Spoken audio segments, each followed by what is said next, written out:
Xo'p, bugungi mavzuyimiz kvadrat tenglamalar haqida bo'ladi. Demak, mana bu ax kvadrat plus bx plus c ko'rinishda keladigan tenglamalar, bular kvadrat tenglamalar deyiladi. Bu yerda mana bu a, b va c'lar tenglamaning koeffitsentlari. Bular juda muhim ahamiyatga ega. Shulardan foydalanib biz tenglamani ildizlarini topamiz. Xo'p, kvadrat tenglamani ishlash uchun dastlabki qadam birinchi uni diskriminanti hisoblanadi. Mana bu diskriminant b kvadrat minus 4ac ga teng. Bu yerda b mana bu koeffitsient x oldidagi, a mana bu x kvadrat oldidagi koeffitsient, c mana bu ozod son. Xullas b ni kvadrati ayrilgan 4 ta ac orqali tenglamani diskriminantini qiymati aniqlanadi. Diskriminant bizga nimaga muhim? Birinchidan, tenglamani diskriminantiga qarab, u nechta ildizga egaligini aniqlash mumkin. Agar birinchi holat diskriminant 0 dan katta bo'lsa, ya'ni musbat chiqsa, tenglama doim ikkita ildizga ega bo'ladi. Va o'sha ildizlar mana bu formulalar yordamida topiladi. Mana bu birinchi ildizni topish, mana bu ikkinchi ildizni topishni formulasi. Ya'ni unga ko'ra minus b, mana bu b koeffitsiyenti oldida minus plus ildiz ostida d, ya'ni diskriminant hisoblangandan keyin uni qiymati ildizdan chiqariladi mana bu yerda. Va taqsim 2ta a. Bu yerda a mana bu x kvadrat oldidagi koeffitsient. Ikkinchi ildizi shu bilan deyarli bir xil, faqat mana bu plus ildiz ostida d bo'lsa, ikkinchi ildiz xuddi shuni minuslik bo'ladi. Ya'ni minus ildiz ostida d bo'ladi. Tushunarli? Ikkala ildiz mana shu ikkita formula bilan topiladi. Ular bir-biridan faqat o'rtasidagi plus va minus orqali farq qiladi xolos. Ikkinchi holat, agar diskriminant 0 ga teng bo'lsa, tenglamani diskriminant 0 ga teng bo'lsa, u bitta yechimga ega, ya'ni yagona yechimga ega bo'ladi. Va o'sha bitta yechim mana bu formula bilan topiladi. Minus b taqsim 2. Ya'ni aslida bu ham mana bu formuladan kelib chiqqan, faqat diskriminant 0 bo'lgandan keyin mana bu ildiz ostida baribir 0 bo'lib ketadi. Bizda faqat minus b taqsim 2 ni o'zi qoladi. Shuning uchun diskriminant 0 ga teng bo'lgan payti o'sha yagona yechim shu formula bilan topiladi.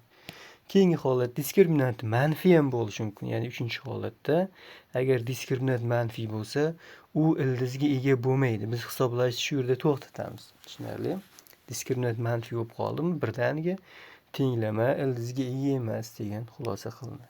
Endi shu 3 ta holat uchun 3 ta misol ko'rib chiqamiz, yaxshiroq tushunishlari uchun. Birinchisi mana kvadrat tenglama berilgan bo'lsin. 3x kvadrat minus 7x plus 2 teng 0. Bu yerda birinchi uni a, b, c koeffitsiyentlarini aniqlab olishimiz kerak. A koeffitsient boshida aytdik, mana x kvadrat oldida turgan son a koeffitsient bo'ladi. Bizda u 3 ga teng bo'lgani uchun mana bu yerda a teng 3 deb yozyapmiz.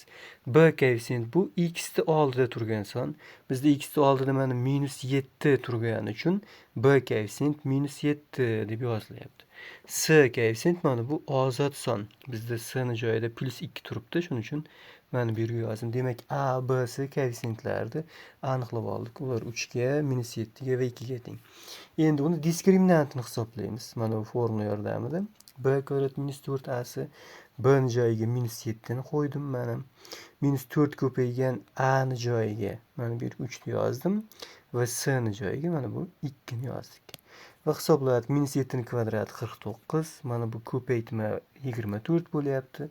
49 ni 24 dersak, diskriminant 25 chiqdi. Ya'ni diskriminant plus chiqdimi? Bu birinchi holat tenglama ikkita ildizga ega bo'lishi aniq. Endi ularni formula bo'yicha topsak, mana x1 ni topamiz. Minus b plus ildiz ostida taqsim 2. Endi minus b yozilayotganda mana bu bizda b-imiz minus 7. Uni mana bu b ni joyiga olib kelgan payti formulada ham mana bu minus bo'lgani uchun ikkita minus plus bo'lib ketib, mana bu yerda plus 7 yozilyapti. Endi plus ildiz ostida d deyilgan bu yerda. Ya'ni mana bu d ni 25 ni ildizdan chiqarib yozsak, 25 dan ildizdan 5 chiqadi. Mana bu yerga yozyapmiz. Va taqsim 2 ta a deyilgan formulada biz a ni joyiga ham mana bu 3 ta qiymatini yozyapmiz. 7 ga 5 ni qo'shdik, xullas 12, 2 kere 3 6, 12 ni 6 ga bo'lsak 2 chiqyapti. Biz tenglamani bitta ildizini topdik, u 2 ga teng. Ikkinchi ildizi xuddi shuni o'rtasi plyus emas, minusligi bo'ladi dedik boya. Mana bu plyusni joyiga minus yozib hisoblasak bo'ldi. Shunda 7 dan 5 dersek 2 qoladi. Pastda 2 kir 3 baribir 6. Ular o'zaro qisqarib, ikkinchi ildizimiz 1/3 ga teng bo'ladi. Demak, bu tenglama ikkita ildizga ega bo'ladigan holat. Keyingi holatga o'tamiz. Ikkinchi holat mana yana bitta tenglama bo'yicha ko'ramiz. X kvadrat minus 6x plus 9 teng 0 tenglama berilgan. Demak, bu yerda ham birinchi a, b, c koeffitsiyentlarni aniqlab olamiz. X kvadratni oldida son yo'q degan, u yerda 1 bor degan, shuning uchun a ni joyida 1 turibdi deymiz. X oldida turgan son b koeffitsient, mana shuning uchun minus 6 ni yozdik va mana bu ozod son c bizda 9 ga teng. Demak, a, b, c koeffitsiyentlarni topdik.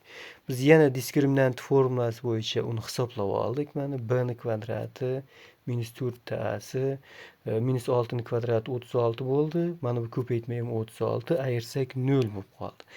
Agar diskriminant 0 ga teng bo'lsa, boya aytdik, ikkinchi holat uni ildizi minus b taqsim 2a ga teng bo'ladi. Bu yerda ham b minus 6 bo'lgani uchun va formulada minus bo'lgani uchun bu yerga plus 6 yozilyapti. Taqsim 2a. A ni joyiga mana bu 1 ni yozdik. Demak, 6 ni 2 ga bo'ldik, 3 ga teng tenglama bitta ildizga ega va uni qiymati 3 ga teng chiqyapti. Keyingi holat yana bitta tenglama ko'rib chiqamiz. Uchinchi holat 2x kvadrat plus 3x plus 5 teng 0 tenglama. Bu yerda ham koeffitsiyentlarni yozib olamiz. X kvadratda oldida turgan son a, x oldida turgan son b va ozod son c'larni yozib oldik. Mana a, b, c'larni yozdik. Xo'p, endi yana diskriminant hisoblaymiz. b kvadrat minus 4ac ga ko'ra, ya'ni 3 kvadrati minus 4 ko'paygan a va c hisobladik. Bu minus 31 chiqdi. Agar diskriminant manfiy bo'lib qolsa, boya 3-holat bo'yicha aytdik, tenglamani yechimi bo'lmaydi. Biz shunchaki u yechimga ega emas deymizda, ishni to'xtatamiz. Endi odatda testlarda tenglama yechimga ega emas bo'lsa, mana bu belgidan foydalaniladi. Bu bo'sh to'plamni belgisi, ya'ni yechimlar to'plami bo'sh, uni yechimi yo'q degan ma'noni bildiradi. Demak, biz uchala holatni ham ko'rib chiqdik mana. Qachon ikkita yechimga ega bo'lishini, mana bu yerda, undan keyin qachon yagona yechim va qachon yechimi yo'q bo'lishini ham ko'rib chiqdik. Endi kvadrat tenglamalar ba'zan bulardan ham boshqacharoq holatda kelishi mumkin. Masalan, ax kvadrat plus bx plus c teng 0 tenglamada ba'zan mana bu b koeffitsient yoki c koeffitsient 0 ga teng bo'lsa, ya'ni bizda yo'q bo'lsa, bunday kvadrat tenglamalar chala kvadrat tenglamalar deyiladi va ularni yechish usuli yuqoridagidan sal farq qiladi. Masalan, mana bu x kvadrat minus 5x teng 0 tenglama berilgan bo'lsin, bu chala kvadrat tenglama hisoblanadi, chunki c koeffitsient bu yerda yo'q. Endi buni diskriminant topib hisoblamaymiz, o'zini usuli bor. Birinchisi, mana bu ikkovidan ham x ni qavsdan tashqariga chiqaramiz. X kvadratdan x chiqsa, uni joyida yana x qoldi va mana bu yerda 5 ni o'zi qoldi. Bu demak qavsdan tashqariga chiqqan holat. Endi tenglamada agar ko'paytma 0 ga teng bo'lib turgan bo'lsa, tenglama yetganda, unda har bir ko'paytuvchini alohida 0 ga tenglashimiz mumkin. Shuning uchun mana bu yerda x alohida 0 ga tengladik. Bu x teng 0 bitta ildiz kelib chiqdi va mana bu x minus 5 ni ham alohida 0 ga tenglab ishladik. 5 o'ng tarafga o'tdi va x teng 5 ikkinchi ildiz kelib chiqdi. Xullas, bu tenglama ham ikkita ildizga ega bo'ldi. Ulardan biri 0 va ikkinchisi 5 ga teng. Ya'ni bu chala kvadrat tenglama edi. Endi keyingi holat tenglama mana bu ko'rinishda ham kelishi mumkin. X kvadrat minus 9 teng 0. Endi bu yerda b koeffitsient 0 ga teng bo'lyapti. Bu ham chala kvadrat tenglama hisoblanadi. Buni ham ishlab qo'yamiz, juda ham oddiy. Minus 9 o'ng tarafga o'tkaziladi. Shunda x kvadrat 9 ga teng bo'ldi. X kvadrat 9 ga teng bo'lsa, x plus 3 ham minus 3 ham bo'lishi mumkin. Ya'ni kvadratdan doim plus minus ikkita qiymat chiqadi. Shuning uchun ildizlar bu yerda ikkita, plus 3 ga minus 3 bo'lyapti. Demak, mana bu keltirilgan ikkita tenglama, bular chala kvadrat tenglama deyiladi. Xo'p, yana davom etamiz. Kvadrat tenglama yana boshqa holatda ham kelishi mumkin. Agar kvadrat tenglamani mana bu x kvadrat oldida turgan koeffitsient 1 ga teng bo'lsa, ya'ni u yerda hech qanday son yo'q bo'lsa, bunday kvadrat tenglamalarni Viet teoremasi yordamida ishlashimiz mumkin.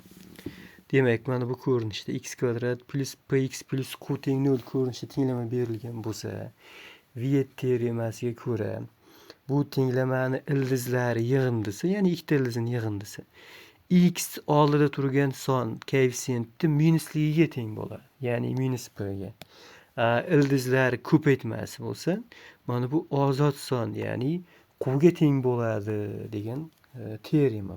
Tushunarli? Bu faqat x kvadrat oldida son yo'q paytdagina ishlaydi. Shuni eslab qolinglar va shu teorema bo'yicha, mana bu ikkita gap bo'yicha tenglamani ikkita ildizini o'ylab, fikrlab topish mumkin. Masalan, bizga mana bu tenglama berilgan. X kvadrat plus 3x minus 10 teng 0 tenglama. Bu tenglama Viet teoremasiga bo'ysunadi. Chunki x kvadrat oldida mana hech qanday son turgani yo'q.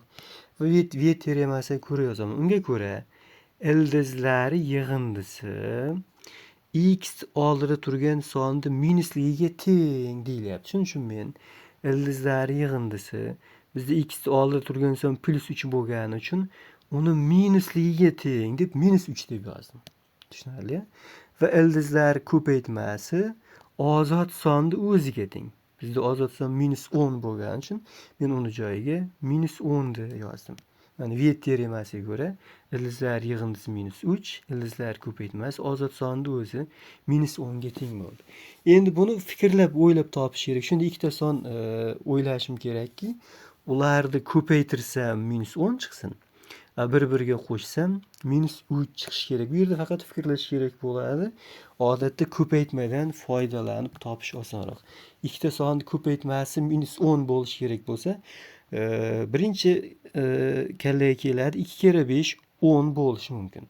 Endi ko'paytma manfiy bo'lyapti. Demak, ulardan biri manfiy bo'lishi kerak. Va qo'shsam minus 3 chiqyapti. Yig'indi manfiy bo'lyaptimi? Demak, qo'shiluvchilardan kattasini ishorasi minus bo'lishi kerak deb, shuning uchun 5 ni oldiga minus qo'yiladi.